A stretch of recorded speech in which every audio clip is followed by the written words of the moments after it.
Well, see. I don't think you can come up with this like one point of time and say, well, that was it. That was the moment, because that's one of the problems with alcohol. It is very gradual and it kind of sneaks up on you. Mm, You know, it just increases a little bit. You're putting a little bit more in your glass. You're having a couple of, extra nights of drinking a week. You're having that extra glass. It just gradually creeps up and creeps up. And your mood goes in the other direction. It just gets a little right. bit worse every day until, something triggers it and something forces you to take a long, hard look at your life. Well, hey there, welcome to the Audacious Living Podcast. Thank you so much for being here. Of course, our ongoing goal is to help our listeners live their best audacious lives. And I really want to express my gratitude to all of you for taking time to join us on this particular episode and taking time out of your day. Now, just as climbing a mountain requires navigating through valleys to reach the top, overcoming the addiction of alcoholism is a journey of perseverance through the most challenging times to achieve a brighter future.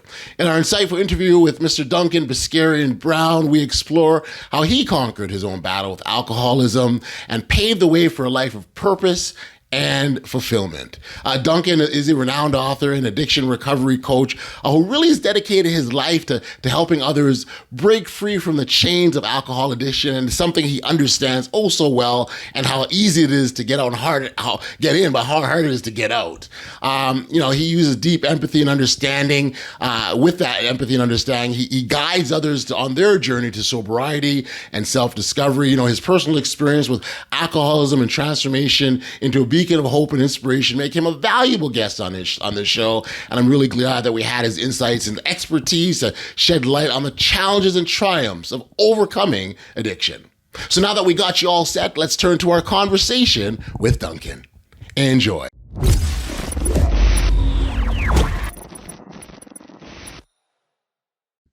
Hey, Duncan, thank you for joining me here today on the Audacious Living Podcast. It is really a pleasure for you to be here and spend the time like this. Well, I'm looking forward to it. I mean, let's get audacious. I can't think of a better way of being. There's no question about that. That's why we're here.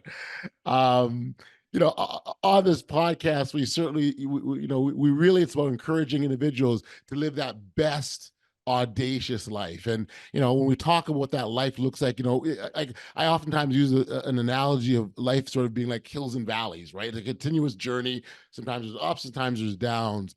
Those in that valley where the down parts are, that's where we really need things like resiliency and perseverance to kind of push through that to get on top of the hill. It's not always easy.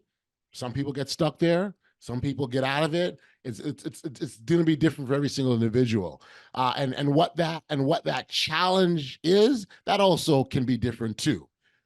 You have an experience with as it relates to alcoholism, and why it's such a problem for so many individuals, and spend a lot of time, work, and energy in helping individuals move past that particular down or that valley.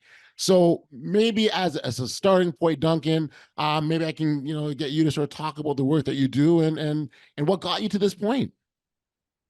Yeah, sure. I've had plenty of valleys in my time. Don't you worry about that. So, I mean, I guess like a lot of people, I started drinking when I was well, probably stuck in that kind of teenage valley when you're not quite so sure what your place is in life. You're not so confident about who you are or where you're going or all of those kind of things. And, alcohol came along and it seemed like it gave me so much. It seemed like it solved a lot of my problems. It helped me to be outgoing. It helped me to be funny. It made me better looking. At least that's what I convinced myself anyway. And I drank on the weekends. I drank at parties. I didn't drink masses. I didn't drink all of the time. And I was always drinking with people. So it was very sociable and there wasn't much of it. But as the years rolled around and the valleys came thick and fast, the amount I drank increased and the amount of people that I drank with decreased. So it was more drinking, less sociable, and it got to the point where I was basically just sat on my own drinking a couple of bottles of wine every night. Mm-hmm, mm-hmm, And, I was miserable. And I think if you looked at my life at the time, you'd probably think I was quite successful, because from the outside, I looked like a successful person. It looked like I was living my best life, but I was incredibly miserable. My relationship was, pretty patchy, and I wasn't really doing the kind of things that I was supposed to be doing, that I was put on this planet to get done. Mm. When did you? When did the?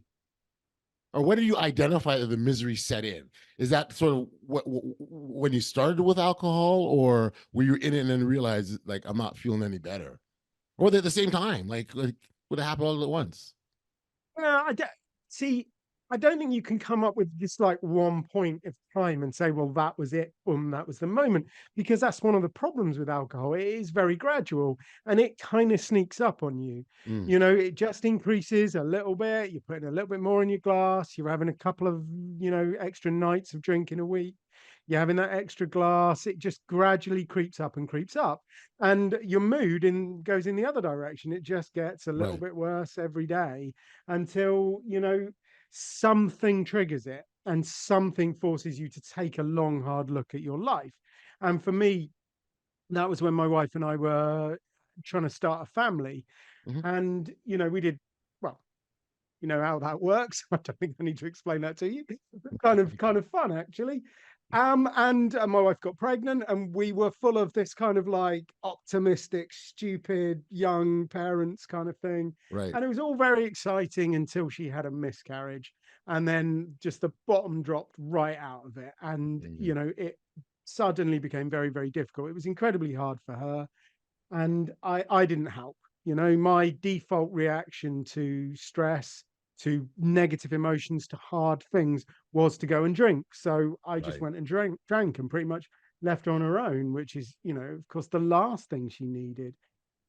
And that kind of brought it to a head. And it wasn't like I stood in front of the mirror at 4 a.m. in an artfully lit scene, Right. where I kind of suddenly have this profound realization.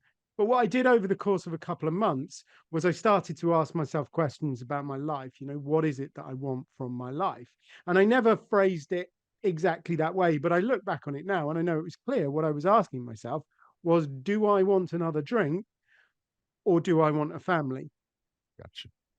The good news is, of course, I made the correct decision. And almost 9 months to the day after I stopped drinking, our daughter was born. And well, she's wonderful and everything, but that brought about a whole new set of problems. Well, it certainly changed your life, that's for certain. Still changing it. As yeah, no, it'll be that way for a little while, I'd imagine. Um, the process of stopping. I mean, so in your case, you had something very specific, like what you family, daughter, baby, wife. You have those things that you're working towards, and that I think is a fantastic thing that can be used in our lives. Not everyone has that thing, right? That doesn't always exist for everyone. So, what does the process of stopping, if you will, look like for those individuals? Or is it really the goal to find that thing to help you move Well, forward? so if people come along and they've got an obvious, clear motivation, and there's something big in their life that really they want to change for, then we obviously kind of dwell on that, and Yes. that is an important part of the process. But sometimes, uh, you know, that happens as a part of the process. We're just kind of unpacking, what people think about alcohol, because that's all I really do with people. I help them to understand what they believe about Hmm. alcohol. Hmm. And during that process, occasionally things will come up. Like I had this guy the other day, and we were talking about alcohol and socializing, and he started talking about family barbecue. He drank a little Hmm. bit too much, and then he just kind of went quiet, and I was like, "Are you all right, mate?" And he was like, I've just realized that I've just had this very strong image of my son looking at me and being quite scared of me. Hmm.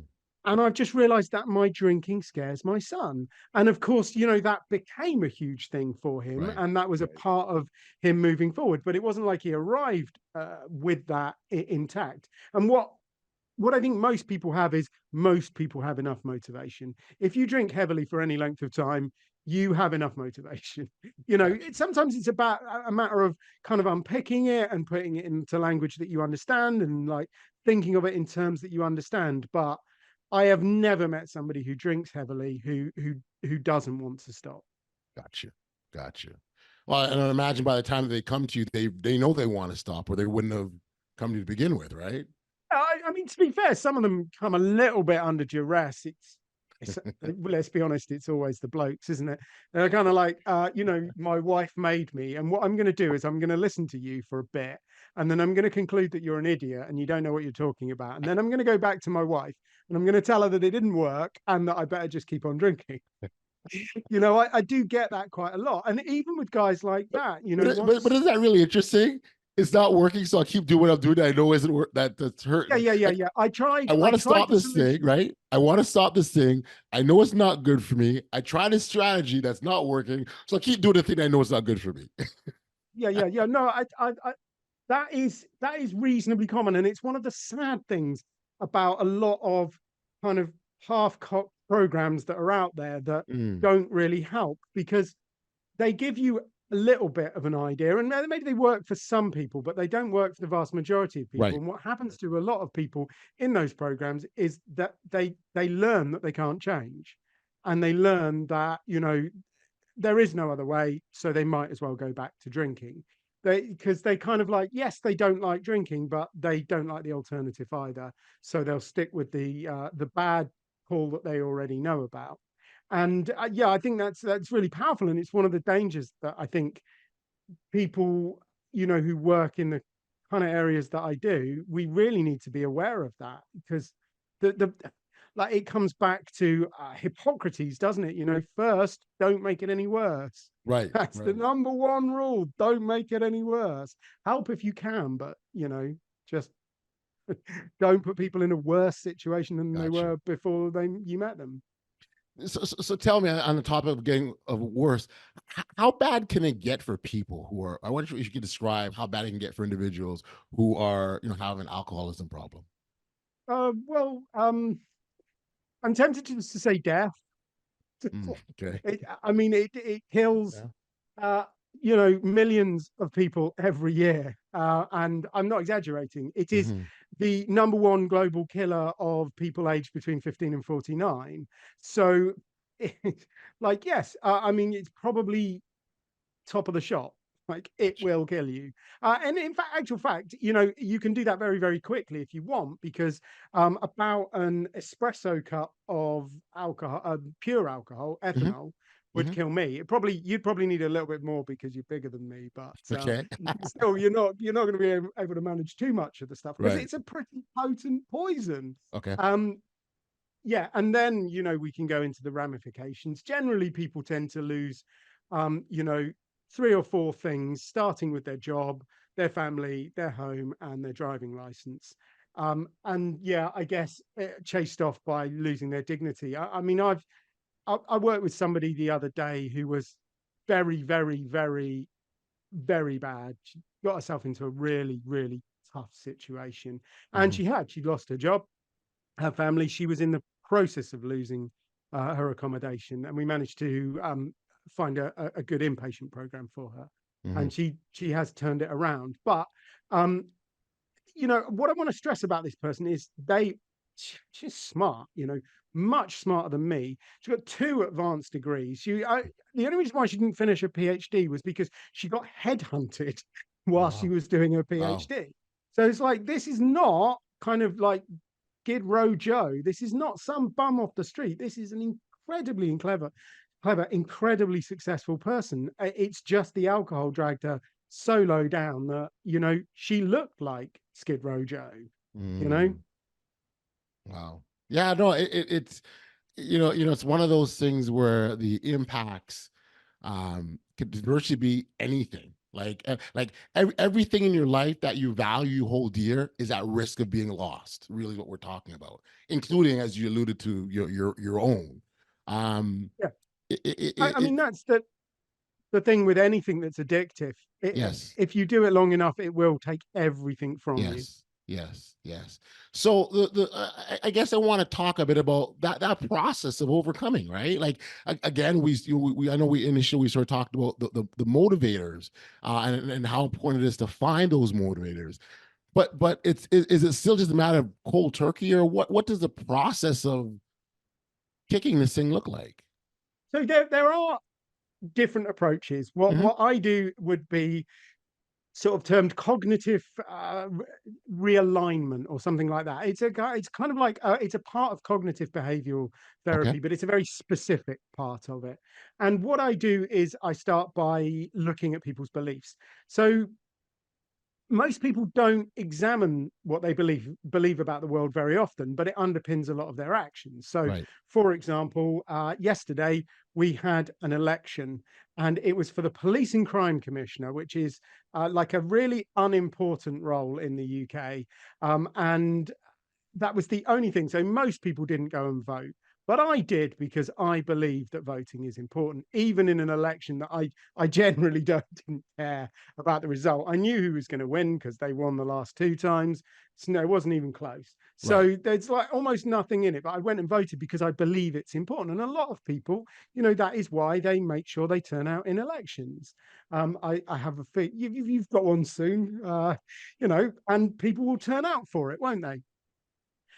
Because they believe it's important. So we start by addressing what it is you believe about alcohol. And everybody's got a lot of beliefs around alcohol. Often they believe things like it helps them to deal with stress. Often they believe it makes them look grown up or sophisticated.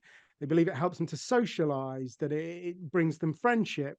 They could believe that it's quite an important part of, getting a date and building Mm, a mm. romantic relationship. There are, like, I could go on, creativity, there are tons Yep. and tons Yep. of different beliefs that people have around alcohol, and we just bring them to the surface and we look at them and we examine them and we ask, is it true? Is alcohol helping to reduce your stress, or are you actually quite stressed because you are drinking? Is it adding to Yes. your stress? Right. Like which And then, one? we kind of add a little bit more to that and ask another question, like, even if it is true, is it helping you become the person you want to be? And once we've done all of that work around beliefs, you really you've done a lot of you've traveled a lot of the miles. There's a little bit around thought management, so that's about getting between what you could call the trigger, but it's basically just a thought. You could call it a craving, but it's just a thought that says, let's have a drink. And then you taking the action of having that drink, getting between that initial thought and that action and learning a new action. It's this kind of thought management piece Right. that we Right. do, but that's pretty simple and straightforward. And once you've done the beliefs and you've done the thoughts, then the actions are the easy bit. The problem is that a lot of people do it the other way around. Like you say, the cold turkey, the white knuckle, that's just trying to change the actions and Right. hoping that the thoughts and the Mm. beliefs catch up, and they often don't.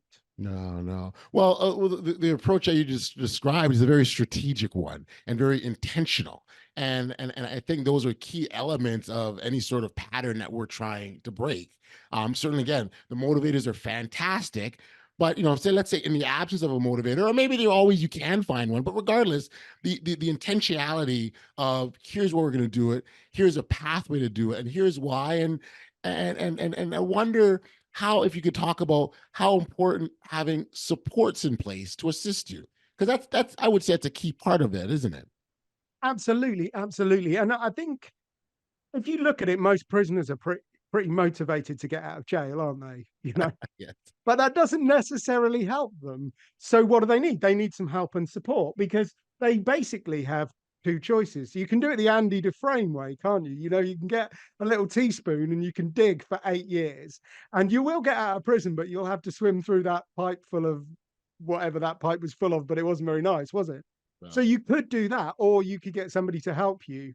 And maybe if they've got the key, then you're just going to be walking out of that prison straight away, and it's going to be a lot easier, and you're not going to smell so bad. So yeah, absolutely. Getting some help and support is massive.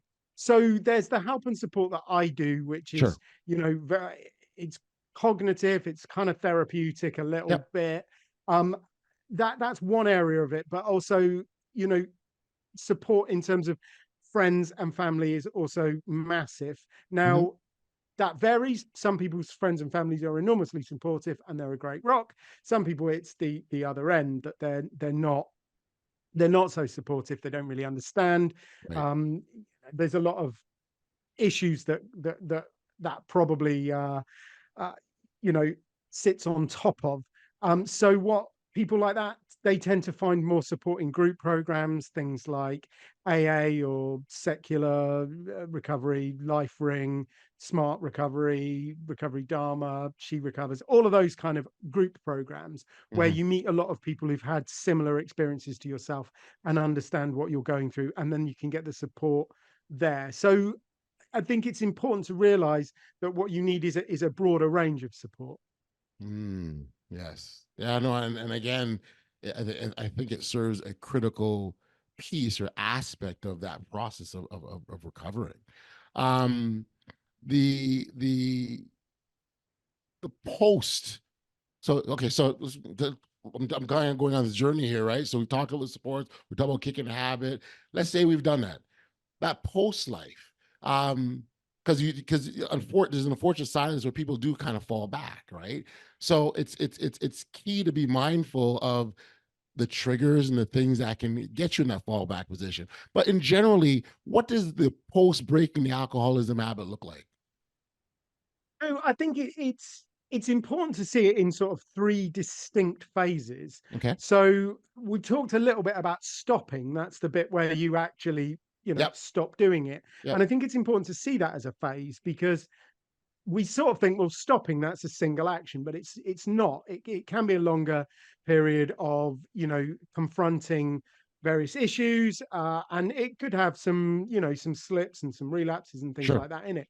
But once you've actually got stopped, then you need to start stabilizing, and that's where you're kind of building what we would probably call recovery capital, which is, the boring things like accommodation and a job and transport, but then also the relationships around, repairing or building new relationships that you meet, friends, family, romantic partner, if you have one, or if you want one.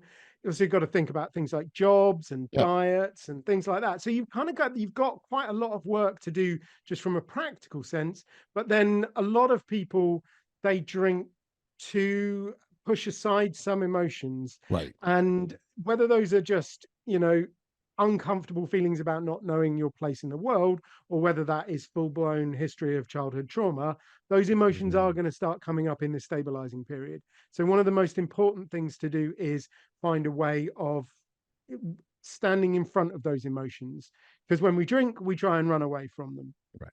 which incidentally doesn't work. I tried it for 20 years. Definitely does not work.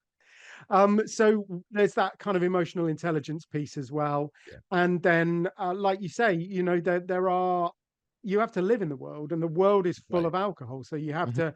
you have to be quite solid on that trigger management thing, and working out how to, live sober on a drunk planet, as it were.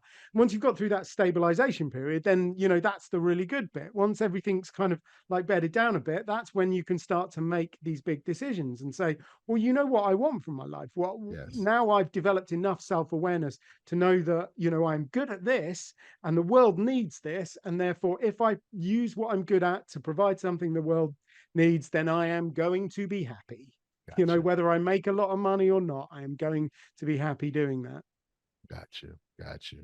You a piece of your work is spent helping people understand the importance of productivity and how that is impacted, how it relates. I wonder if you could expand a bit further. Um, Yeah, so we're doing. I mean, I love working one to one with individuals. I'm never going to stop doing that because it is so incredibly rewarding. But more and more of the work that we do these days is with companies and organizations about how, alcohol pervades their culture, and that's why we talk a lot about productivity and right. employee engagement Mhm. and retention and things like that, because actually alcohol does have a huge impact on that. So, drink 2 glasses of wine with dinner. Sounds kind of moderate, doesn't sound like too much, but that is Right. enough to impact the quality of your sleep by about 24%. And that's the bit of your sleep that's most important. That's that's the deep sleep where you're processing memories and recovering and, Right, right, really right, like, right. yeah, it's the bit you really, really need. It's also, those 2 glasses of wine are probably going to raise your cortisol levels by about 18%.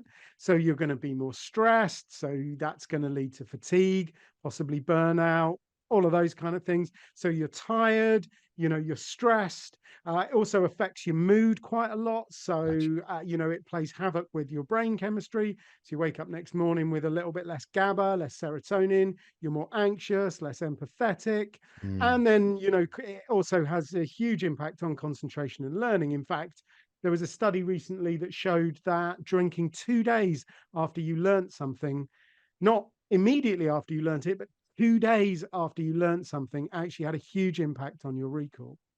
Wow, interesting. And it's funny because these are the little things that I don't know people would necessarily think of or come to mind. They just do it, right?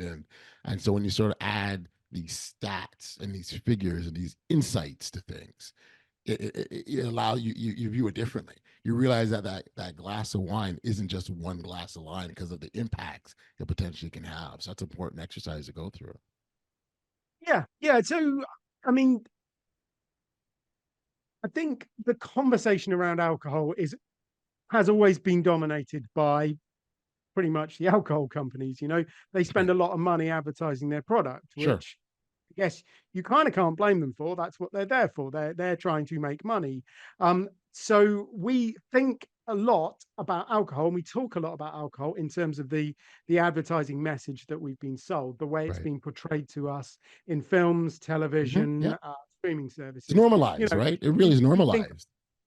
exactly. We think about alcohol in the way James Bond thinks about alcohol. And yeah, it's not necessarily that healthy. So it's about helping people to kind of understand really what low risk drinking looks like. Mm. But what always strikes me about this is that there is this huge tie up between reducing the risk of your drinking and actually increasing the enjoyment that you take from it as well. Mm. So I'm not here to tell everybody to stop drinking. I've met enough people who do need to stop drinking, and Sure. if you're one of those, then yeah, like really genuinely, dude, you should do something. But most people, they can drink happily, and it's about helping them to get into this low risk drinking. Partly because I think they will live happier, more fulfilled lives if they do, but actually because it's what the science says where the enjoyment lies. You can actually look at the effects of alcohol as blood alcohol level increases in somebody, and all of the positive effects, the relaxation, the warm feelings, the feelings of increased happiness, they all come from that first drink. As soon as you have the second one, that all drops off, and you get the blurred vision, you get the loss of control, you get the negative effects. So actually keeping it in that low risk area and drinking in this kind of lowest risk zone actually increases your enjoyment of it. So yeah, reduce the risk, increase the pleasure. It's a Mm. win for everyone. That's it. That's it. You also make a correlation to things like energy and peace, and you just said happiness. Like how I mean, those are all again important aspects of our existence. And many wouldn't necessarily equate that one glass of wine to blocking those things. But again, it is important. So, and again, and if enjoyment, peace, and happiness are your motivators, then use them. But it's still important to be able to find that thing, right? Yeah, yeah, absolutely. I mean, we can pretty much play this game. What do you want from life? Because whatever you say, I can tell you how alcohol is impacting on it, and Mm. how you will do better without it. And this is, I think, becoming more and more obvious. Again, it's not something that's widely discussed, but if you look at sport, Mhm. so I know Tom Brady is a bit of an acquired taste, Okay. and there are people out there that aren't that keen on him. I do Okay. understand that, but you Sure. can't Sure. argue with the fact that he's got the most Super Bowl rings. He is the most successful American football player ever, and he doesn't drink. Novak Djokovic, again, he got into a lot of trouble for not having the COVID vaccination. So Sure. again, a bit of Sure. an acquired taste. But Also, the most successful male tennis player in the history of tennis, and he doesn't drink. We happen to be having the snookers on at the moment, the World Snooker Championship. I Okay. don't suppose that's made it all the way up to Not quite Toronto, yet. but there's a guy called Ronnie O'Sullivan, by far the most successful snooker player ever, Right. doesn't drink. Lewis Hamilton, fairly good at driving a car. You might have heard of him. Doesn't drink. Cristiano Ronaldo, football player, doesn't drink. All of these very successful Audley Stephenson, podcaster, doesn't drink. I forget to throw my name on the list. That's all. Well, you belong there. That's company that you can easily keep. But do you know what? Do you know what? I mean, I get that all of the time, and so many of the people that interview me don't drink. And all right, yeah, partly they're going to book me because they don't drink. But I think it's like, well, does drinking get in the way of podcasting success? Yeah, it does, because it's going to impact your energy and your focus. And it is blooming hard work running a podcast. I mean, I feel for you, man. You got to book these guests, and then half the time they don't turn up, and and then you got to edit out all of the stupid things that I say, because the listeners won't know, but we spent about 8 hours recording this, and I just said a load of drivel, and then Audley edited it and made me look good. So welcome to my world. Thank you. No, well, it's funny. I think it's only fair because you also, kicking habits isn't something that's new to you. Stopping smoking is something that you've also been a part of. I mean, a habit's a habit. I guess there's no difference between the two, or is it really our approach to them what makes them unique and different? Yeah, so I've stopped smoking, drinking, taking drugs, eating junk food, and listening to bad music. Oh, wow. It's a lot. Although my wife would probably disagree about the last one. And the thing is that there is a lot of similarities. I think you can take the same approach. You can, look at the beliefs, manage the thoughts, change the actions. So in that sense, yes, there is absolutely a framework for behavior change that works across, a lot of different things. They all have their peculiarities, though. Sure. So smoking is one of the easiest things to stop, because like, it's really hard to come up with a reason why you should keep smoking. Like, there genuinely aren't any. It's the most stupid thing in the world. You only do it because you're addicted to nicotine. That's literally it. It has no benefits whatsoever. So in that sense, it's kind of quite easy. Food, on the other hand, can be really, really tough, because if you want to stop smoking, it's easy. Just stop. Don't do it anymore. Sure. No more decisions. Very, very easy. Food, on the other hand, if you stop eating, that will cause you problems. So you've got to find a way of navigating eating. And we do live in a rather obesogenic environment these days. And it's hard, because there is, an awful lot of pressure on you to eat chocolate for breakfast. Gotcha. Which I always say is like totally ridiculous. And somebody said, "Oh, they do that a lot in Belgium." Like, well, anyway, but I literally saw some cereal the other day, and it's like, this is breakfast candy. That's the only way you can describe it. It is not an appropriate form of breakfast. It's cake for breakfast. So that's quite hard. You've got to find a diet that works for you, and you've got to find a way of sticking to it. And then you are only as good as what you did today, which makes it even harder. And then, of course, the tendency with it is, you have one bad day, you think, oh, well, why should I go back to it? So some of them are harder than others, despite the fact that they all do work in the same kind of way. Gotcha. You're an author. You've written about this too, right? Yeah. So my first book was called Get Over Indulgence, which was about my journey from, cigarettes, junk food, and booze to being annoyingly happy. And then my most recent book is called Real Men Quit, which is, it's for blokes who want to stop drinking, or at least get a bit more of a handle on their relationship with alcohol. And it's one of the areas in life where we actually do let ourselves down as guys. There are a lot of amazing women in the sober space doing a lot of amazing work. But guys, we're just not talking about it enough. You know, we're not doing enough to help each other out, and therefore, Real Men Quit is my, in my effort to sort of kind of redress the balance a little bit. So if you like sport, if you like Star Wars, if you like the Terminator, James Bond, Yeah. then it's great. If you happen to also like quite weak jokes, then it's a brilliant book. And if you don't like any of that, I bet you know a guy who drinks too much, and I bet he likes sport and James Bond and bad jokes, so you can buy it for him. We got something for everybody. Exactly. Duncan, this has been really great, and I really appreciate the insights and fun as well around a very serious topic. And I think, and although we've had great time laughing about this serious topic, I do think there's some benefits in being lighthearted as part of the moving through this habit kicking addiction process as well too. And so you clearly offer that, and so thank you for that. For our listeners that want to learn more about you or catch up with you directly, where do we send them? So the easiest way to find me is to just put getover.uk into the internet. That'll take you to a bit of my website, and there, as a gift to your listeners, they can download a copy of Get Over Indulgence. It's PDF, Kindle, or if you can stand to listen to me for 3 hours and 45 minutes, I will apologize for the silly voices now. You can have the audio version there as well.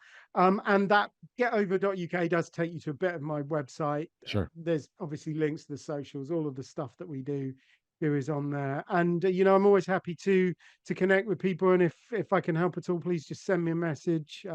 I will, I will do whatever I can to get you where you need to be, because I was there and it wasn't much fun. So I live to try and help people. Well, and I certainly want to congratulate you for overcoming your obstacles and your journeys. And again, off the top, I talked about how if we want to live that best audacious life that's out there, that's for us, that enables us to do the great things that we're meant to do. There's some steps and things that we need to do to get those obstacles, those boulders out of our path, so we can go there. So congratulations, not only for you doing it for yourself, but now how you're helping others as well. So, again, great stuff, and all the best, Duncan. Oh, thanks, man. And, congratulations on the heavy editing burden that you had to do for this interview. And, in return, I think all of the listeners should go on their favorite podcast channel and give you a 5-star review and help you keep doing the amazing work that you're doing and helping people. So thank you very much. Thank you. This is awesome. Be well, Duncan. There we go. We stopped recording.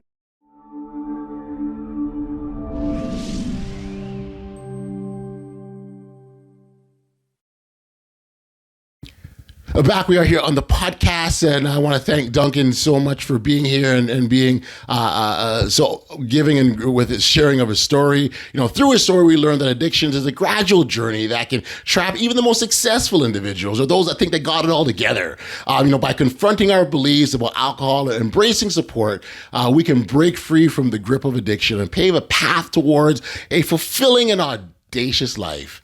If you've been inspired by Duncan's journey and are seeking support in overcoming alcohol addiction, I'd encourage you to connect with him directly, or maybe there's a local resource that's available to you. We've certainly got his contact details in the show notes below, but I'd encourage you to check that out and connect with him, or even to learn more about him and his book, again, Overindulgence and The Real Men Quit, to embark on the journey of recovery and empowerment. Those are the 2 books he has out, and I'd encourage you to check them out, or even share them with someone that you know. Thank you for tuning into another edition of the Audacious Living Podcast. If you found value in today's episode, I encourage you to like, follow, subscribe, or share. If none of those things, you haven't done them at all, now is the time to do so. It really helps this audacious community grow, and those who are striving to live a life of purpose and courage. Be sure to check out our next episode when we continue to explore inspiring stories and practical insights to help you live your best audacious life ever. Until next time, stay safe, be kind, show love to one another, and be audacious.